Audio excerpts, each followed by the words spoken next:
Hello મિત્રો, આજે આપણે 11 જીવ વિજ્ઞાન પ્રકરણ નંબર 14 વનસ્પતિઓમાં શ્વસન, એમાં જારક શ્વસનના તબક્કા વિશે આપણે જોઈએ છીએ.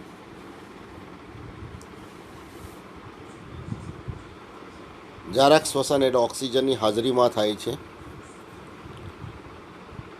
જારક શ્વસનમાં પણ પહેલો તબક્કો ગ્લાયકોલાઇસિસનો જ છે કે જેના માટે ઓક્સિજનની હાજરી અનિવાર્ય નથી. પહેલા તબક્કામાં 6 કાર્બનયુક્ત ગ્લુકોઝના એક અણુમાંથી 3 કાર્બનયુક્ત પાયરુવિક એસિડના 2 અણુઓનું નિર્માણ થાય છે. સાથે સાથે નફા રૂપે આપણે જોઈ ગયા 2 એટીપી મળે છે. અને જ્યારે ફોસ્ફોગ્લિસરાલ્ડિહાઇડ 1,3 બાયફોસ્ફોગ્લિસરિક એસિડમાં ફેરવાય છે ત્યારે ઓક્સિડેશનની ક્રિયા થાય છે. મુક્ત થયેલા 2H+ આયનો હાઇડ્રોજનગ્રાહી પદાર્થ સાથે જોડાય છે અને NaDH2ના 2 અણુઓ પ્રાપ્ત થાય છે. તો આ રીતે ગ્લાયકોલાઇસિસની નીપજ આપણે જોઈ ગયા. પાયરુવિક એસિડના 2 અણુઓ, નફા રૂપે મળતા 2 એટીપી અને NaDH2ના 2 અણુઓ. ગ્લાયકોલાઇસિસની જે પ્રક્રિયા છે આપણે જોઈ ગયા કોષના આધારકમાં થાય છે. પરંતુ જારક શ્વસનની બાકીની જે પ્રક્રિયા છે એના તબક્કા કણાભસૂત્રમાં થાય છે. એટલે કોષના આધારકમાં નિર્માણ પામેલા પાયરુવિક એસિડના 2 અણુઓ કણાભસૂત્રમાં પ્રસરણ પામે છે અને કણાભસૂત્રની અંદર ઓક્સિજનની હાજરીમાં જારક શ્વસનની પ્રક્રિયા આગળ વધે છે. આ જારક શ્વસનમાં 2 તબક્કા જોવા મળે છે. પહેલો ક્રેબ્સ ચક્ર અને બીજો ઓક્સિડેટિવ ફોસ્ફોરીકરણ. ક્રેબ્સ ચક્રની પ્રક્રિયા આપણે જોઈ ગયા. હાન્સ ક્રેબ્સ નામના વૈજ્ઞાનિકે સંશોધન દ્વારા પ્રક્રિયાની વિગતો મેળવેલી હોવાથી એને ક્રેબ્સ ચક્ર તરીકે ઓળખવામાં આવે છે. અથવા ક્રેબ્સ ચક્ર દરમિયાન સૌ પ્રથમ નિર્માણ પામતો જે કાર્બનિક એસિડ છે 6 કાર્બનયુક્ત સાઇટ્રિક એસિડ છે અને સૌ પ્રથમ નિર્માણ પામતા સાઇટ્રિક એસિડ પરથી તેને સાઇટ્રિક એસિડ ચક્ર તરીકે પણ ઓળખવામાં આવે છે. અથવા સાઇટ્રિક એસિડ એમાં કાર્બોક્સિલ સમૂહો 3 આવતા હોવાથી એને ટ્રાય કાર્બોક્સિલિક એસિડ ચક્ર એટલે કે TCA ચક્ર તરીકે પણ ઓળખવામાં આવે છે. પાયરુવિક એસિડના અણુઓ સીધા કણાભસૂત્રમાં સીધા ક્રેબ્સ ચક્રમાં પ્રવેશતા નથી. વચ્ચે કેટલીક મધ્યવર્તી પ્રક્રિયાઓ થાય છે અને આપણે જોઈએ કે એમાંથી એસિટાઇલ કોએન્ઝાઇમ એનું નિર્માણ થાય છે અને એસિટાઇલ કોએન્ઝાઇમ એ ક્રેબ્સ ચક્રમાં પ્રવેશ કરે છે. એક પાયરુવિક એસિડના અણુનું સંપૂર્ણ દહન થવા માટે એક ક્રેબ્સ ચક્ર જરૂરી છે. અને આપણે જોઈએ કે ગ્લુકોઝના એક અણુના દહનથી પાયરુવિક એસિડના 2 અણુઓ બનેલા છે. તેથી ગ્લુકોઝના એક અણુના સંપૂર્ણ દહન માટે 2 ક્રેબ્સ ચક્ર જરૂરી બને. ક્રેબ્સ ચક્ર એમાં પાયરુવિક એસિડના અણુનું સંપૂર્ણ દહન થાય છે. પાયરુવિક એસિડ 3 કાર્બનયુક્ત છે એટલે આ પ્રક્રિયા દરમિયાન 3 CO2ના અણુઓ મુક્ત થાય છે જે વાતાવરણમાં પ્રસરણ પામે છે. ઉપરાંત આપણે જોઈએ કે એક પાયરુવિક એસિડ એનું દહન થાય દરમિયાન 5 વખત ડિહાઇડ્રોજિનેશનની પ્રક્રિયા થાય છે. 4 વખત એનો સ્વીકાર હાઇડ્રોજનગ્રાહી પદાર્થ NAD કરે છે અને રિડ્યુસ થઈને NaDH2 બનાવે છે. અને માત્ર ફ્યુમેરિક એસિડના ઓક્સિડેશન દરમિયાન એનો સ્વીકાર FAD કરે છે, રિડ્યુસ થઈને FADH2 બનાવે છે. NAD નામ પૂરું નામ જોઈ ગયેલા છે આપણે. નિકોટિનેમાઇડ એડિનાઇન ડાયન્યુક્લિયોટાઇડ. અને NADH2 આવે તો રિડ્યુસ્ડ નિકોટિનેમાઇડ એડિનાઇન ડાયન્યુક્લિયોટાઇડ. એ જ રીતે બીજો છે FADH2 બને છે ફ્લેવિન એડિનાઇન ડાયન્યુક્લિયોટાઇડ FAD. અને FADH2 એટલે રિડ્યુસ્ડ ફ્લેવિન એડિનાઇન ડાયન્યુક્લિયોટાઇડ. તો ક્રેબ્સ ચક્રની પ્રક્રિયા દરમિયાન 5 વખત ડિહાઇડ્રોજિનેશનની પ્રક્રિયા થાય છે. એમાંથી 4 અણુઓ NADH2ના બને છે અને 1 અણુ FADH2નો બને છે. તો 2 પાયરુવિક એસિડના દહન દરમિયાન આપણે જોઈ ગયા 8 NADH2ના અણુઓ બને છે અને 2 FADH2ના અણુ બને છે. અને આપણે આગળ જોઈ ગયા ગ્લાયકોલાઇસિસના તબક્કા દરમિયાન પણ NADH2ના 2 અણુઓ બને છે. એટલે કુલ NADH2ના અણુની સંખ્યા થઈ ગઈ 10, FADH2ના અણુની સંખ્યા થઈ ગઈ 2. અને આપણે જોઈએ કે એક ક્રેબ્સ ચક્ર દરમિયાન આધારક આધારિત માત્ર એક જ ATP બને છે. તો 2 ચક્ર દરમિયાન 2 ATP થઈ ગયા.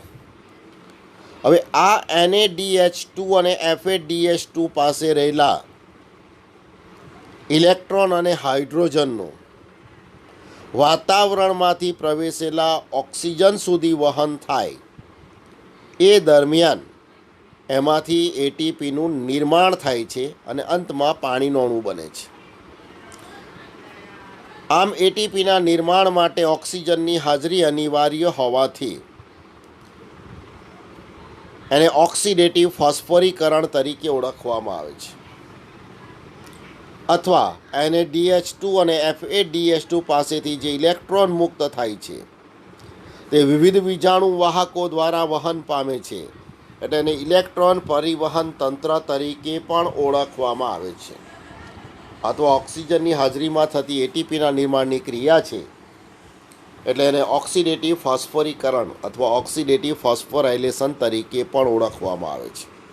તો આજે આપણે જે શીખવાનું છે ઓક્સિડેટિવ ફોસ્ફોરીકરણ અથવા ETS, ઇલેક્ટ્રોન ટ્રાન્સફર સિસ્ટમ.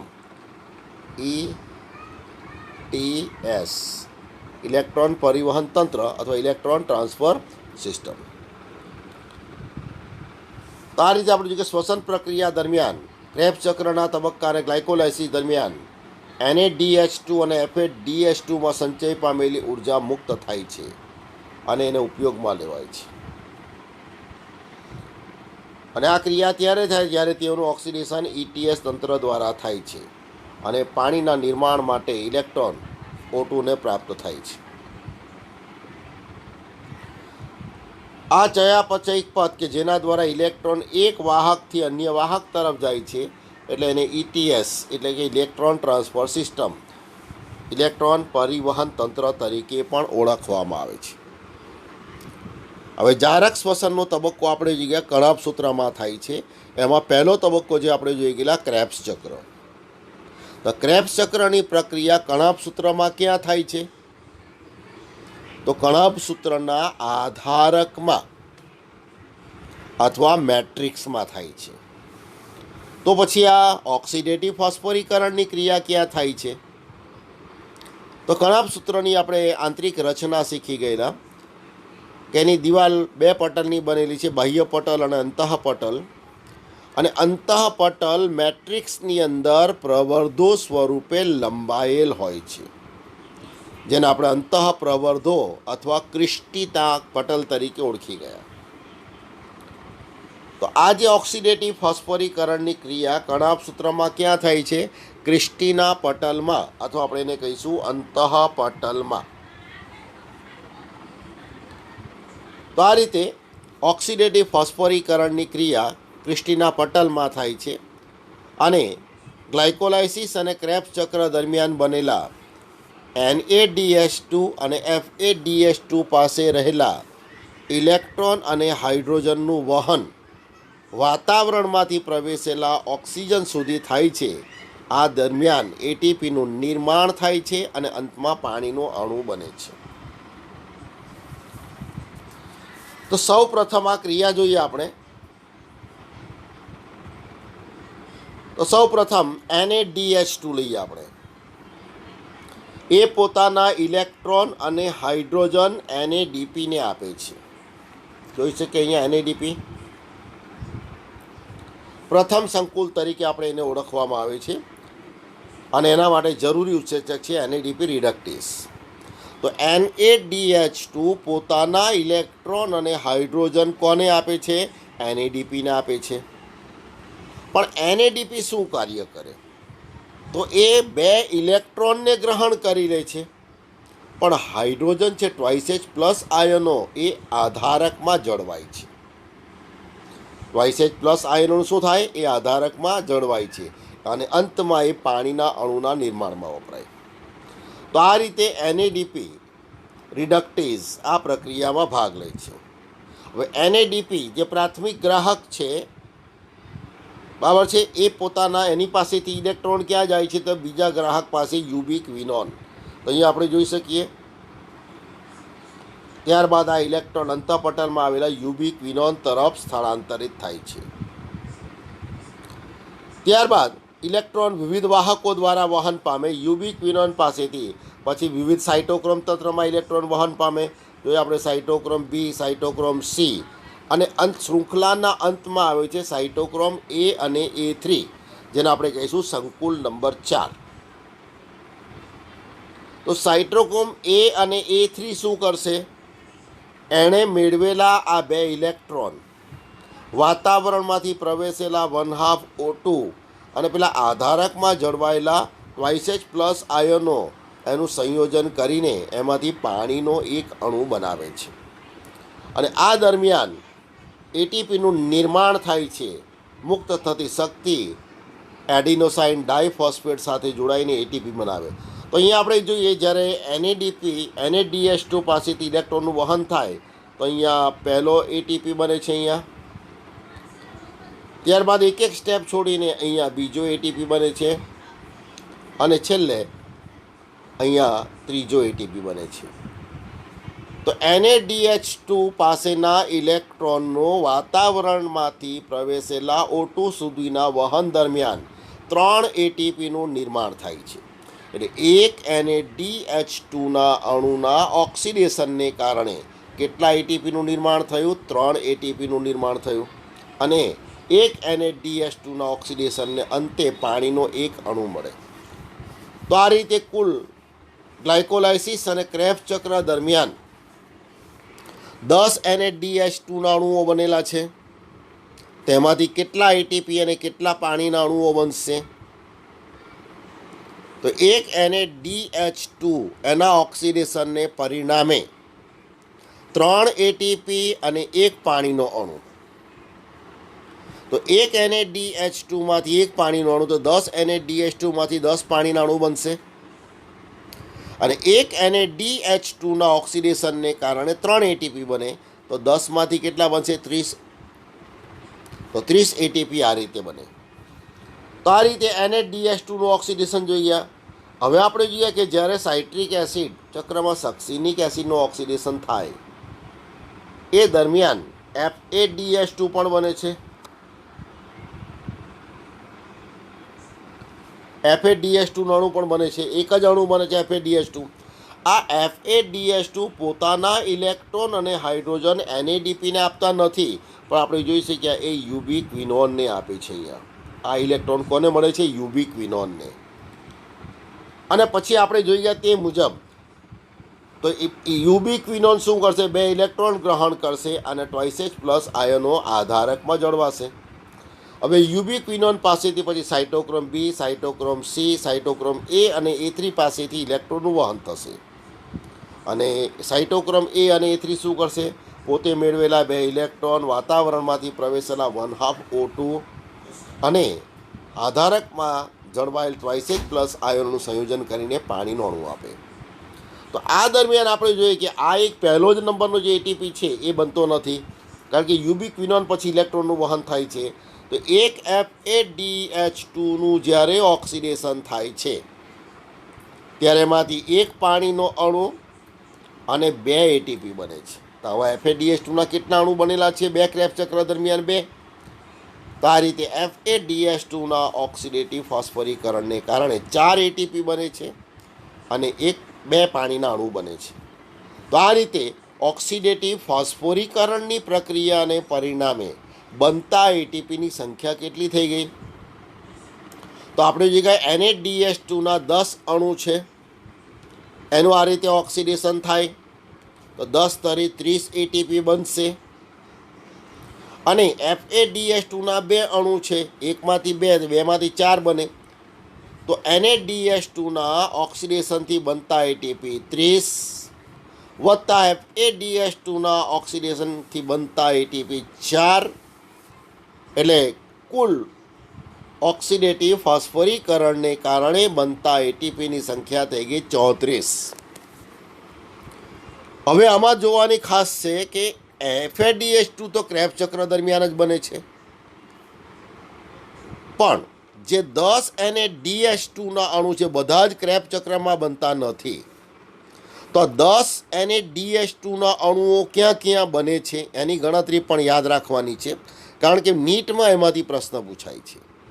પ્રશ્ન પૂછાય ગ્લાયકોલાઇસિસ દરમિયાન બનતા NADH2ના ઓક્સિડેટિવ ફોસ્ફોરીકરણથી બનતા એટીપી કેટલા? તો આપણે તો NADH2નું ઓક્સિડેશનથી 30 એ જ લખી આવીએ, પણ અહીંયા પ્રશ્ન પૂછેલો છે ગ્લાયકોલાઇસિસ દરમિયાન જે NADH2 બને છે, માત્ર એના જ ઓક્સિડેટિવ ફોસ્ફોરીકરણથી બનતા એટીપી. તો આપણે જોઈએ ગ્લાયકોલાઇસિસ દરમિયાન તો NADH2ના 2 અણુઓ બને છે, બરાબર છે. એટલે એમાં એટીપી કેટલા થઈ ગયા? તો ગ્લાયકોલાઇસિસ દરમિયાન 2 NADH2ના અણુ બને, એકમાંથી 3 એટીપી બને, તો 2માંથી 6 એટીપી. તો આમાં ખાસ યાદ રાખજો, ગ્લાયકોલાઇસિસ દરમિયાન બનતા NADH2ના ઓક્સિડેટિવ ફોસ્ફોરીકરણથી બનતા એટીપી કેટલા? તો ગ્લાયકોલાઇસિસ દરમિયાન 2 જ NADH2ના અણુઓ બને છે, એકમાંથી 3 તો 2માંથી 6. એ જ રીતે પ્રશ્ન પૂછાય ક્રેબ્સ ચક્ર દરમિયાન સર્જાતા NADH2 એના ઓક્સિડેટિવ ફોસ્ફોરીકરણથી બનતા એટીપી કેટલા? તો કુલ 10 NADH2માંથી ગ્લાયકોલાઇસિસના આપણે 2 બાદ કરી નાખીએ તો કેટલા વધ્યા? 8. 8 પાછા ક્રેબ્સ ચક્રમાં બનતા નથી. પાયરુવિક એસિડ જ્યારે એસિટાઇલ કોએન્ઝાઇમ એમાં ફેરવાય છે, એ મધ્યવર્તી પ્રક્રિયા છે ક્રેબ્સ ચક્રની શરૂઆત પહેલાં. તો મધ્યવર્તી પ્રક્રિયામાં એક પાયરુવિક એસિડ એક એસિટાઇલ કોએન્ઝાઇમ એમાં ફેરવાય, એ દરમિયાન એક NADH2 બને છે. તો આ રીતે 2 પાયરુવિક 2 બની ગયા. તો જારક શ્વસનની મધ્યવર્તી પ્રક્રિયા દરમિયાન સર્જાતા NADH2ના ઓક્સિડેશનથી બનતા એટીપી કેટલા? તો અહીંયા પણ 2 બને છે, એટલે અહીંયા પણ એકમાંથી 3 તો 2માંથી 6 એટીપી થઈ ગયા. તો હવે ક્રેબ્સ ચક્ર દરમિયાન આપણે જોઈ ગયા કે ક્રેબ્સ ચક્ર દરમિયાન ડિહાઇડ્રોજિનેશનની પ્રક્રિયા 4 વખત થાય છે, એમાંથી 1 વખત એનો સ્વીકાર FAD દ્વારા થાય છે, તો 3 વખત એનો સ્વીકાર NADH2 દ્વારા થાય. તો એક ક્રેબ્સ ચક્રમાં બનતા NADH2ના અણુની સંખ્યા 3. તો ગ્લુકોઝના એક અણુના દહન માટે ક્રેબ્સ ચક્ર 2 વાર ચાલે, એટલે NADH2 કુલ કેટલા બનશે? 6. તો હવે પ્રશ્ન પૂછાયેલો છે કે ક્રેબ્સ ચક્ર દરમિયાન બનતા NADH2 એના ઓક્સિડેટિવ ફોસ્ફોરીકરણથી બનતા એટીપી. તો ક્રેબ્સ ચક્રની ક્રિયા 2 વાર થાય છે, એક વખતમાં 3 NADH2 બને, તો 2 વખતની પ્રક્રિયામાં 6 બનશે. એક NADH2માંથી 3 એટીપી, તો 6માંથી કેટલા? 18. તો આ રીતે ક્રેબ્સ ચક્રની પ્રક્રિયા, બરાબર, જારક શ્વસનના ક્રેબ્સ ચક્રના તબક્કા દરમિયાન. હવે જારક શ્વસન આવે એટલે ક્રેબ્સ ચક્ર 2 વાર, અને માત્ર ક્રેબ્સ ચક્રના તબક્કા દરમિયાન તો 3 જ NADH2 ગણવાના. તો આ રીતે કુલ 10 NADH2 દ્વારા 30 એટીપી બને, એ 30 એટીપીનું વિભાગીકરણ થઈ ગયું. ગ્લાયકોલાઇસિસ દરમિયાન બનેલા NADH2માંથી 6, મધ્યવર્તી પ્રક્રિયામાં બનેલા NADH2માંથી 6 એટલે 12. તો બાકી કેટલા રહ્યા? 30માંથી 18. તો 6 NADH2 ક્રેબ્સ ચક્ર દરમિયાન 2 વાર બને છે, એટલે એમાંથી 18 થઈ ગયા. તો આ રીતે આમાંથી પ્રશ્ન ફેરવીને પૂછાય છે. એક NaDH2ના ઓક્સિડેશનના અંતે પાણીનો એક અણુ બને તો 10 NaDH2 છે એટલે 10 પાણીના અણુ, 2 FADH2 12, એટલે જારક શ્વસનને અંતે પાણીના કેટલા અણુઓ બનશે? 12 પાણીના અણુઓ બને, જે આપણે સમીકરણ મુજબ જોઈ ગયા છીએ. તો આ રીતે આ થઈ ગયું ઓક્સિડેટિવ ફોસ્ફરીકરણ. તો અહીંયા હવે આપણે જોઈએ ETSમાં એટીપીનું નિર્માણ, જે આપણે એટીપી ગણી ગયા તે.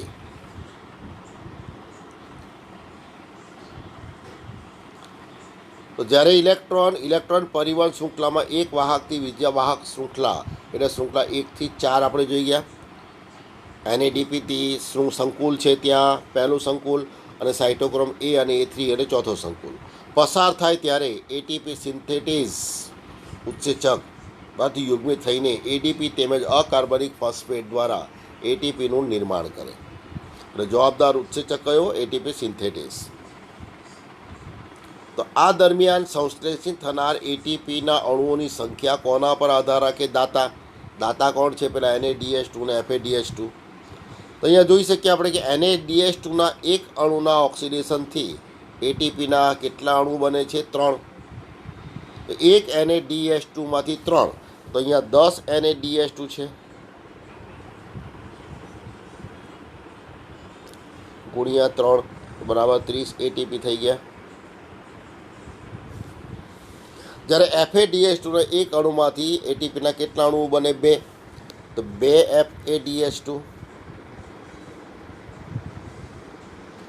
ગુણ્યા 2 એટીપી બરાબર 4 એટીપી. તો કુલ કેટલા થઈ ગયા? 34 એટીપી. ઓક્સિડેટિવ ફોસ્ફોરીકરણને કારણે બનતા એટીપી 34. તો હવે આના પરથી જ્યારે નીટમાં પ્રશ્ન પૂછાય છે તો એક ગ્લુકોઝના દહન દરમિયાન ઓક્સિડેટિવ ફોસ્ફોરીકરણથી બનતા એટીપી 34 ખાસ યાદ રાખવાના છે. પ્રશ્ન નીટમાં પૂછાય છે. ઓક્સિડેટિવ ફોસ્ફોરીકરણથી બનતા એટીપીની સંખ્યા 170 હોય. રાઉન્ડ ફિગરમાં પૂછાશે. અહીંયા 34ના ગુણકમાં 170 હોય તો કેટલા ગ્લુકોઝનું દહન થયું હશે? તો 170 ભાગ્યા 34 કરી નાખવાના, અને 34ના ગુણકમાં જે વસ્તુ પૂછેલી હશે તો આપણે જો 34 ગુણ્યા 5 કરીએ, 5 ચોક 20, 2 5 17, 170 થઈ ગયા. એટલે અહીંયા 5 ગ્લુકોઝનું ઓક્સિડેશન થઈ ગયું. તો 170 એટીપીનું નિર્માણ જ્યારે ઓક્સિડેટિવ ફોસ્ફોરીકરણ દરમિયાન થતું હોય ત્યારે કેટલા ગ્લુકોઝનું દહન થયું હોય? તો એક ગ્લુકોઝનું દહન થાય તો 34, તો 34 એટીપી બને તો એક ગ્લુકોઝનું દહન થાય તો 170 એટીપી બને એટલે કેટલા? તો 170 ભાગ્યા 34 એટલે 5 જવાબ આવશે. 5 ગ્લુકોઝનું દહન થાય છે અહીંયા. ખ્યાલ આવ્યો? તો આ જારક શ્વસનની પ્રક્રિયા ઓટોની હાજરીમાં જ પૂર્ણ થાય છે. ઓટોની હાજરી જરૂરી છે. અને પ્રક્રિયાના અંતિમ તબક્કામાં આપણે જોઈ ગયા કે ઓક્સિજનની ભૂમિકા સીમિત છે, જો કે ઓક્સિજનની હાજરી આવશ્યક છે, કારણ કે આ તંત્રમાં હાઇડ્રોજન મુક્ત કરી સમગ્ર પ્રક્રિયાને સંચાલિત કરે. આપણે જોઈએ ટ્વાઇસ આયન મુક્ત થાય છે અને ઓક્સિજન અંતિમ હાઇડ્રોજન ગ્રાહકના સ્વરૂપમાં કાર્ય કરે છે અને પાણીના નિર્માણ માટે એ ભાગ લે છે. તો આ સમગ્ર પ્રક્રિયા શ્વસનની પ્રક્રિયામાં ઓક્સિજનની હાજરી જરૂરી છે. તો ઓક્સિડેશન રિડક્શન દ્વારા ઉર્જાની પૂર્તિ થાય છે અને એ ફળ સ્વરૂપ આ તબક્કાને શું કહેવાય? ઓક્સિડેટિવ ફોસ્ફોરાયલેશન તરીકે ઓળખવામાં આવે છે. તો આ રીતે આ જે પ્રક્રિયા છે એમાં આ ચાર્ટ પુસ્તક મુજબનો છે અને આ ચાર્ટ જે જૂના અભ્યાસક્રમ મુજબનો છે. કયા કયા વાહકો છે? વાહકોના ક્રમ. તો પહેલાં NADP રિડક્ટેઝ, બીજો યુબિક્વિનોન એટલે સંકુલ 2, સાઇટોક્રોમ B, સાઇટોક્રોમ C, અને અંતમાં સંકુલ 4 એટલે સાઇટોક્રોમ A અને સાઇટોક્રોમ A3. હવે આ સાઇટોક્રોમ A અને A3 એ કોપર કેન્દ્રો ધરાવે છે, યાદ રાખજો. સાઇટોક્રોમ A અને A3 સંકુલ નંબર 4માં ઓક્સિડેઝ સંકુલ છે એ A3 બંને કયા કેન્દ્રો છે? કોપર કેન્દ્રો છે. તો આ થઈ ગયો ઓક્સિડેટિવ ફોસ્ફોરીકરણની પ્રક્રિયા. તો ઇલેક્ટ્રોન પરિવહન તંત્ર સમજાવો. અથવા ઓક્સિડેટિવ ફોસ્ફોરીકરણની પ્રક્રિયા સમજાવો અથવા કણાભસૂત્રના ક્રિસ્ટીના પટલમાં થતી પ્રક્રિયા સમજાવો. આમાંથી કોઈ પણ રીતે પ્રશ્ન આવી શકે. અને એક NaDH2ના ઓક્સિડેશનથી 3 ATP બને છે, એક પાણીનું અણુ, અને એક FADH2ના ઓક્સિડેટિવ ફોસ્ફોરીકરણથી 2 ATP એક પાણીનું અણુ બને. તો આ રીતે NaDH2 ક્યાં ક્યાં બને છે આપણે એની સ્પષ્ટતા કરી દીધી છે. ગ્લાયકોલાઇસિસ દરમિયાન 2 બને છે, મધ્યવર્તી પ્રક્રિયામાં 2 બને છે, 2 ને 2 4 થયા, અને 6 ક્રેબ્સ ચક્ર દરમિયાન બને છે, 2 વખતની પ્રક્રિયા દરમિયાન. તો આ રીતે 10 NaDH2 છે. તો એમાંથી ચોક્કસ સ્થાને બનેલા NaDH2 પૂછાય તો એ સ્થાને કેટલા NaDH2 એક ગ્લુકોઝના અણુના દહનથી બને છે એ આપણે બરાબર યાદ કરીને ગુણ્યા 3 કરી નાખવાના. અને FADH2 માટે પૂછાય તો પ્રશ્ન જ નથી, કારણ કે FADH2 તો આ 2 અણુ ક્રેબ્સ ચક્રમાં જ બને છે. ખ્યાલ આવી ગયો? એટલે એમાં તો જવાબ 4 જ આવશે અહીંયા. તો આ રીતે ઓક્સિડેટિવ ફોસ્ફોરીકરણની જે પ્રક્રિયા છે ખૂબ મહત્ત્વની પ્રક્રિયા છે, અને નીટમાં આમાંથી કહ્યું તે મુજબ પ્રશ્ન એમાંથી પૂછાય છે. Thank you all.